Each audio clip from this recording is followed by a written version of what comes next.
Hello everyone, I'm Diego, and I am one out of 3 triplet flames who are rainbow star people.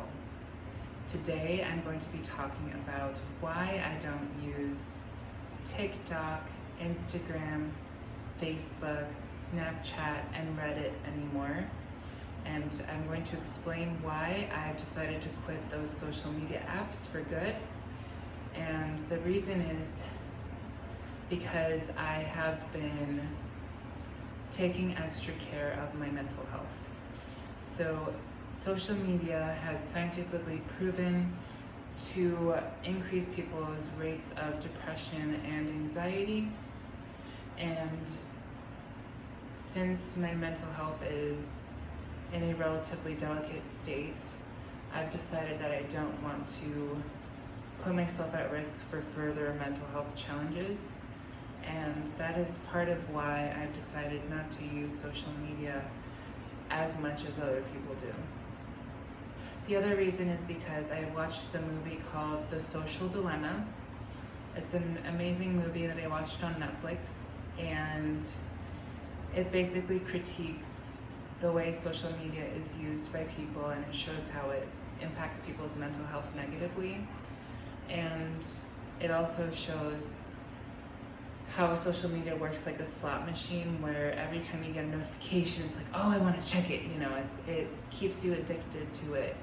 And I don't want to be an addict to social media, which is why I've decided to really reduce the amount of social media that I use. I even use an application on my phone called 1 Sec, which basically has me take a deep breath every time before I open a social media app. So every time I open the YouTube app, it has me take a deep breath for several seconds, and then it helps me decide whether I really want to use it, or rather if I would want to use it at another time or just close the app. So anyways, I've found that also that social media can be a way of people comparing each other, and it can be a form of toxic comparison where people start to basically base their own worth on how they look, or base their own worth on how other people's looks look in comparison to them. And I don't want to be a part of that. I know that's very prevalent, especially in Facebook and Instagram.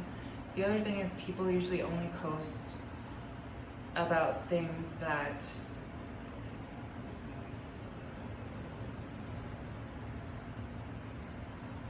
reflect their best moments in their life, and it doesn't necessarily accurately represent how those people are actually feeling in their lowest or darkest moments in their life. And usually people don't want to publicly display how terrible they're feeling in that moment. And so they don't often talk about how they're feeling truly. I actually watched this music video called Fake Happy, and it was just about how people pretend to be happy in photos, and they're not necessarily genuinely feeling happy. And so it's just something that you need to remember. It's important to be aware of it. It's important to be genuine with how you feel, and I will mention that and talk about that in another video. But I really think it's important that people start waking up and realizing the impacts, specifically the negative impacts that too much social media use can have on people. I used to be on Facebook, I used to be on TikTok, I used to be on Instagram, I used to be on Snapchat. I used to use Reddit also, but I don't really use any of those apps anymore, and the reason is because I'm taking extra care of my mental health, and I also find that it can be addictive, and it can make you addicted to your phone. And I think being addicted to your phone really disconnects you from the people around you, and that's why I think it's important that we as people start feeling more connected to each other in a genuine way, and start actually being able to communicate with each other in person instead of over a screen.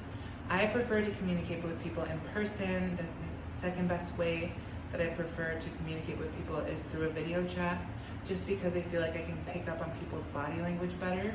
The issue that I have with social media in general is that you're not always able to pick up on people's body language unless you have some sort of video chat. Usually the way people communicate is through comments or through texts, and that's not really the best way to communicate with someone, because a very large percentage of communication is actually nonverbal and can only be seen through body language. So it's important that people start to recognize that it's important to connect with people in real life rather than just trying to connect through a screen. And that's something that I am still working on myself, on improving. I think it takes a lot of willpower to want to quit social media and not go on it again, because it is designed to be addictive and work like a slot machine where you get rewarded only a certain amount of times, and every time you get a notification you get a hit of dopamine.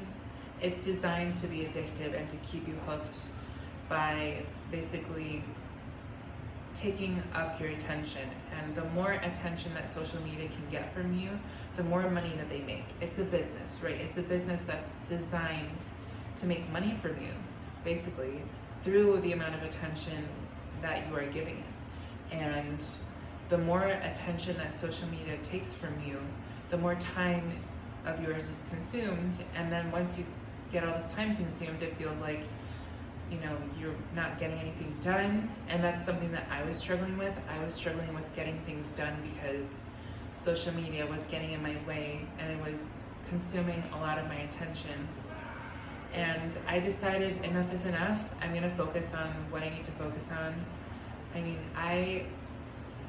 this past year really was working 2 jobs, one as a substitute teacher, a substitute Spanish teacher, and one as a piano accompanist, and I didn't have a lot of spare time, so I found that all of my time was super valuable. Me needing to focus on practicing piano and grading papers, really me not being on social media gave me enough time to actually do that. And I think if I had been on social media during that time, I wouldn't have been able to practice that much or do that well in my concert, and I wouldn't have been able to grade all those papers in time. So the fact that I've been able to be off of social media, it has given me more time to do the things that I actually enjoy, like working on my job or composing music or playing piano. It's giving me more time to do the things that I truly value. And even today, like me not being on social media and not having internet until Monday, I'm recording this on Saturday actually. Me not having time to record this and post this on YouTube until Monday has given me time to go swimming and time to get groceries and unpack, because I just came back to Puerto Rico from Rochester. I actually live in Rochester, New York, in Brighton, but I'm here in Puerto Rico, which is my birth country, and I'm really enjoying myself. I've had some tough moments for sure, but I've also had some enjoyable moments. And thank you all so much for watching, and I hope that this video has been helpful. And if you haven't yet, please like this video and subscribe to this YouTube channel. I appreciate all of you subscribers. I'm starting to get close to 100 subscribers, and I'm really excited about it. Thank you all so much for watching. Peace out, much love, and may you all be free. Mwah.